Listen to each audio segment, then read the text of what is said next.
So let's talk Reformation, and I'm not talking about reform before anyone gets like starts jumping at me. No, this is not a pro reform podcast. We're talking the English Reformation, um, and actually the Protestant Reformation specifically in wider Europe.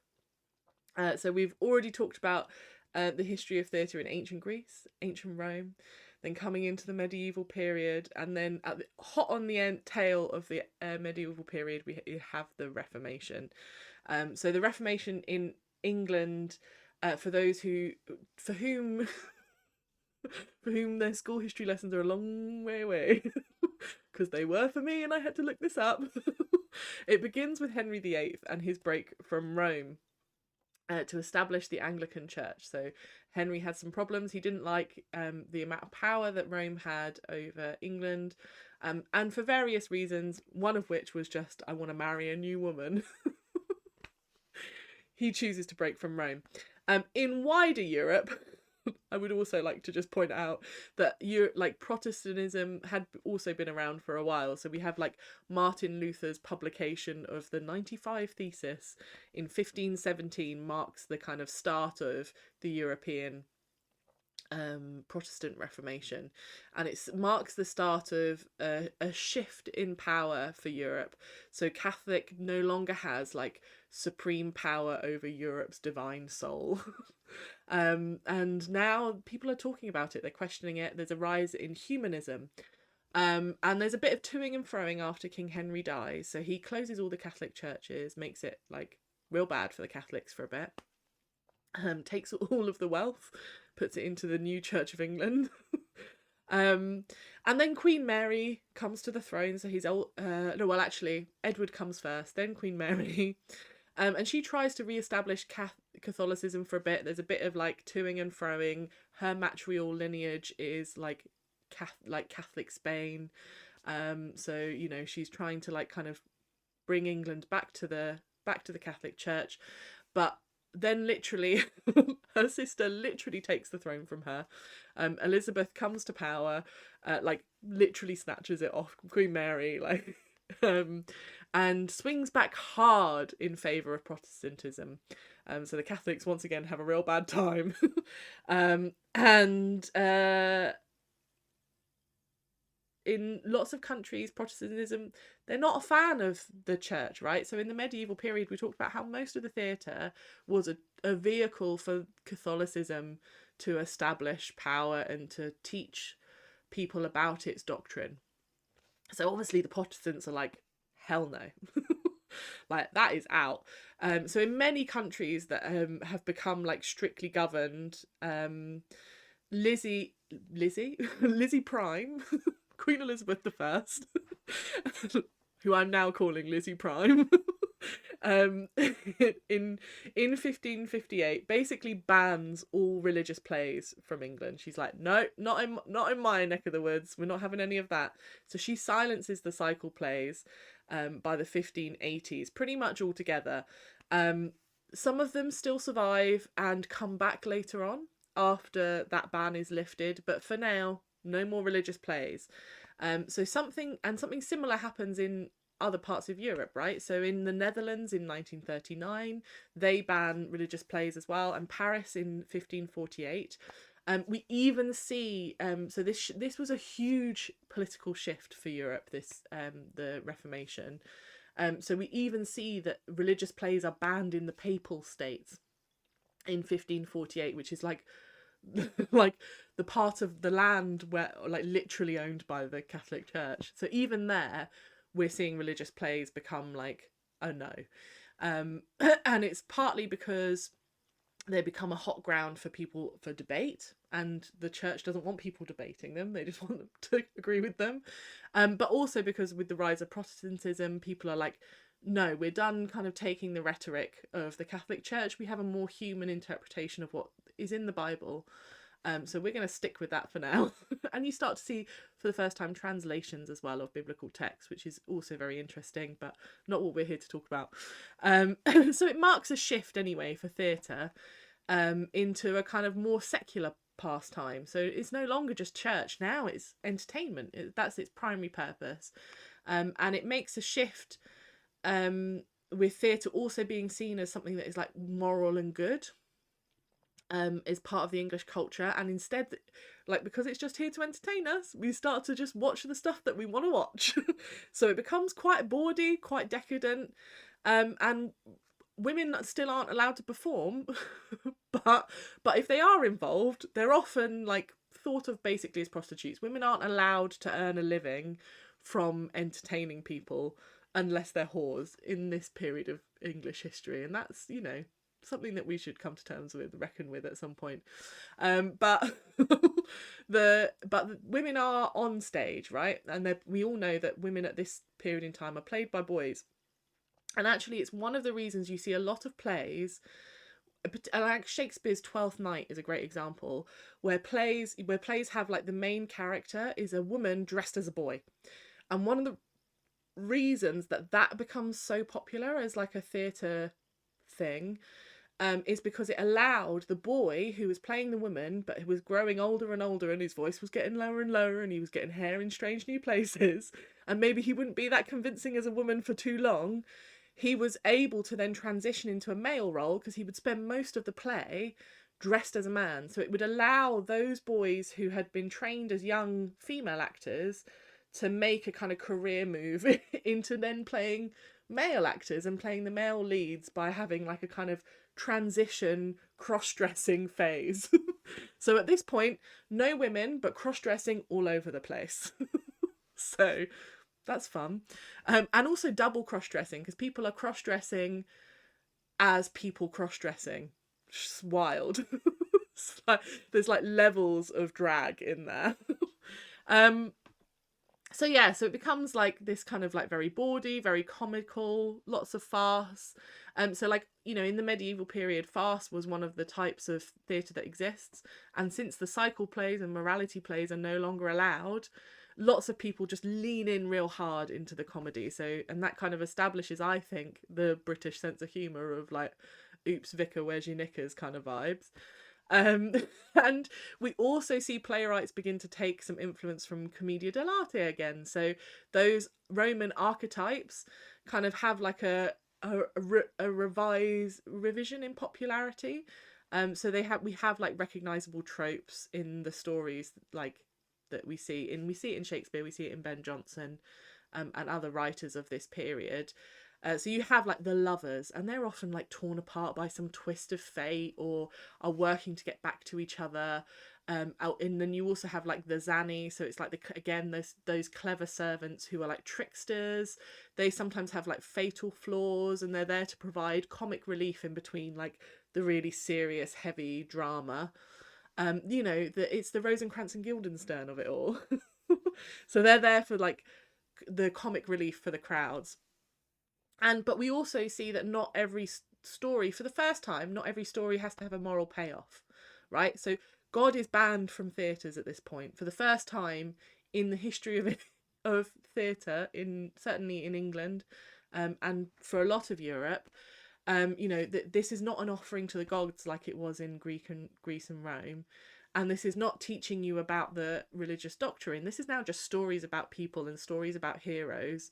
And God doesn't often come into that. So, you know, like you have, for the first time as well, heroes who aren't really good.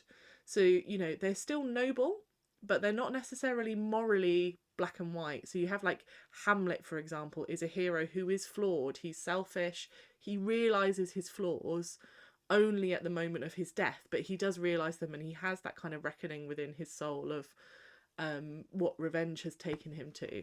And you also have plays like The Alchemist by Ben Jonson. And that's a play where the best and the good aren't necessarily the people who get rewarded. The people who get rewarded are the cleverest.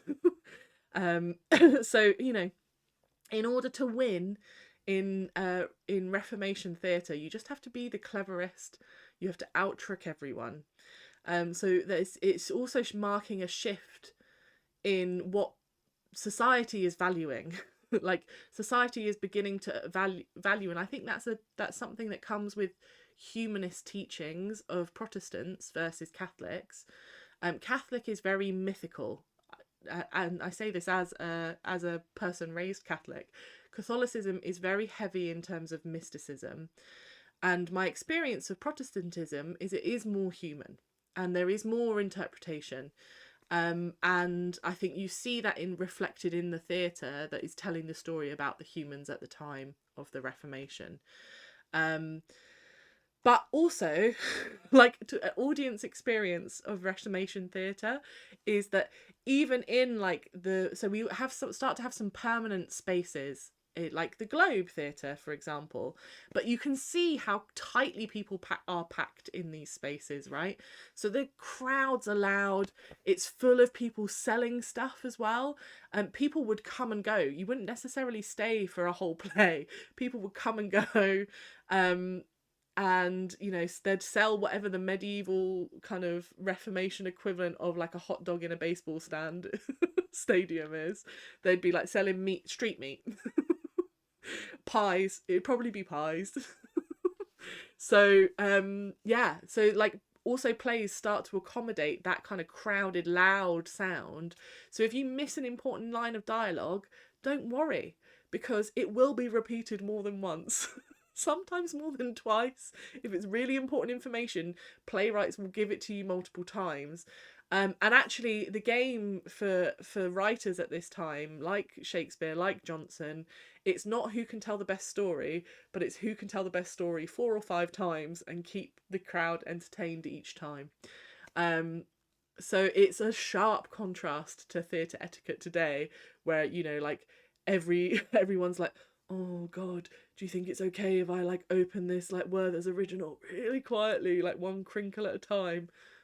I mean, I might be the only person who's eating Werther's original in a theatre because I'm an old lady, but you get what I mean. Like, people will like give you a sharp look in in the Globe. No one's going to be giving you a sharp look for talking because it would have been expected. um, and also like you would have had songs and music as well, so like that would have all been there. I think the only place that the spirit of of like Shakespeare's like audience experience still exists in like modern theatre is pantos, because that is where you expect the crowds to like be loud. They're kids, right? So it's a family thing. You got kids there, they're not necessarily going to be quiet the whole time. And actually audience participation becomes a thing as well, so that's why you have those servant characters who are coming in and telling jokes and trying to get people's attention, because they're having to work harder to get people's attention in this kind of space. Staging and technology also becomes way more elaborate because we've started to get more permanent spaces. So people can start to play around with like what theatre looks like, right? And like I've got actually for the Globe, I found this picture which kind of like shows you how much more complex like theatres became. So we see like the introduction of practical effects for the first time. So you have secret entrances for fairies in Midsummer Night's Dream, so they can appear and disappear on the balconies. We see like you have like an area called Heaven, which is where the gods would appear, to like, or like some sort of magical like, you know, it'd be the Juliet on the balcony, it would be Titania in her bower. This is where you would see them appear. And then you also see Hell, which is the stage cellar that has trapdoors where people can drop down into hell. So if you had like Faustus being performed, for example, when he gets dragged into hell, he could literally be dragged into hell, and you would have like red streamers and colour and spectacle and effect. For the first time, we're starting to see people play around with like big effects, and like even there's this kind of so I think it's from the 16th century, and it's like a big wooden drum, right? Really, and it's a really simple practical effect. Big wooden drum on a crank, and you have like a leather strap around it, and it's filled with grain and like dried beans and pebbles, and you spin it round and it sounds like rain. So for the first time, people can make rain sounds. They can bang big sheets of metal and make thunder noises. So we're starting to see sound effects as well enter into our space through these kind of machines. However, I did say last week, I did say that Reformation is both boon and bust for theatre, because towards the end of the Reformation, we see the English Civil War begins, right? So 1642, August, the English Civil War begins. And the the monarchy are either executed or exiled. So Charles II, head chopped off. Charles III heads over to exile in France. And by September the 2nd, the Puritans have issued an order which calls for the closing of all theatres. At the time, it was weird, like, so if you read it, it caused a lot of confusion, right? Because it's specifically London theatres, but it basically, that spreads across the country like wildfire. And plays have become now, and I think in the words, it's something like lascivious, it's lascivious mirth and levity.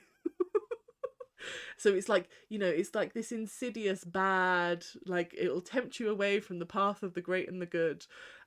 Plays have now become like a corrupting influence in England. And it triggers this like really big anti-theatrical sentiment across like within Puritans in England. So while unclear as to whether this was supposed to be a temporary ban or a permanent closure, it basically leads to a very hostile working environment for actors. And basically for 2 decades, the theatres just shut down. So there's no more plays until next episode, where we once more open our arms to theatre in England, when we look at the restoration. So if you enjoyed this, give me a like, give me a comment, give me a subscribe. Also check out what else is going on Nerdy Up North, because there are some great things out there, and we're doing more and more community podcasts. So if you have something that you really love and you want to talk more about, come along to the Discord. We'll put the link in the description below or something, and you can join us. We've got people ready to help you as well. If you've never done something like this before but you really want to have a go, come join us on Nerdy Up North. Because we're all about like helping people talk about stuff that they love. So thanks for listening to me talk about the thing that I love, and I'll see you next time for the restoration. Whoop whoop.